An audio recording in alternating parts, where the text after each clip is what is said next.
Catur Pratomo, PT Kansai Paint Indonesia. Apakah masih bisa melakukan pembetulan SPT sebelum dikeluarkan SPHP dari pemeriksa? Oh ya, baik Pak Catur ya. Pertanyaannya adalah melakukan pembetulan SPT sebelum SPAP dikeluarkan ya. Jadi sebenarnya kalau kita lihat pasal 8 KUP, pembetulan SPT masih dimungkinkan ya sepanjang belum dilakukan pemeriksaan, Pak.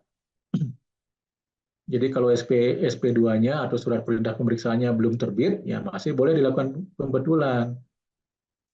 Tapi kalau sudah terbit SP2-nya, ya, nah, undang-undang mengatakan sudah tidak bisa lagi dilakukan pembetulan. Ya, ya.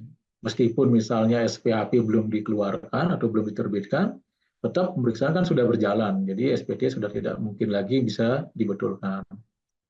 Lalu apakah masih ada cara kalau kita misalnya merasa SPT-nya belum benar, kita ingin membenarkan lah, membetulkan SPT-nya. Nah, undang-undang juga masih memberikan kesempatan memfasilitasi dengan melakukan pengungkapan, Pak. Jadi pengungkapan ketidakbenaran SPT ya. Jadi nanti dengan laporan tersendiri Bapak bisa ya, mengungkapkan bahwa SPT saya ya yang tidak benarnya yang bagian mana, misalnya katakanlah penjualan masih ketinggalan satu invoice lagi kemarin belum saya masukkan.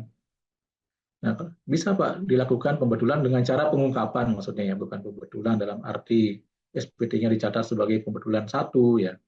Tapi ini pengungkapan ya, pengungkapan ketidakbenaran SPT ketika proses pemeriksaan sudah berjalan. Boleh disampaikan kepada KPP yang bersangkutan, dimasukkan sebagai pengungkapan ketidakbenaran SPT ya. Tentu dilengkapi dengan setoran ya, kalau memang ya pembetulannya mengakibatkan adanya kurang bayar, maka pengungkapan ketidakbenaran ini harus dilengkapi dengan ya, setoran pajak ya sejumlah nilai yang kurang dibayar beserta sanksinya. Ya. Jadi kurang lebih seperti itu Pak Catur. Jadi tidak bisa lagi melakukan pembetulan, tapi masih boleh melakukan pengungkapan. Nah, dokumen pengungkapan tadi yang kita sampaikan ini akan dijadikan dasar juga oleh pemeriksa ketika melakukan pengujian. Ya. Kalau sudah sesuai, katakan tadi kita contohkan di penjualan, dicek lagi penjualannya ternyata memang benar seperti apa yang disampaikan oleh Pak Catur di pengungkapan. Nah, pemeriksa akan menggunakan data pengungkapan itu sebagai hasil pemeriksaan atau koreksi yang harus dilaporkan ya dalam AKP atau dalam LHP.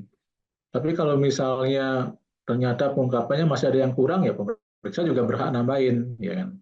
Kalau pemeriksa menemukan ada data lain yang menunjukkan adanya kekurangan pelaporan ya dari pos-pos tertentu dari yang kita dari SPT yang kita laporkan.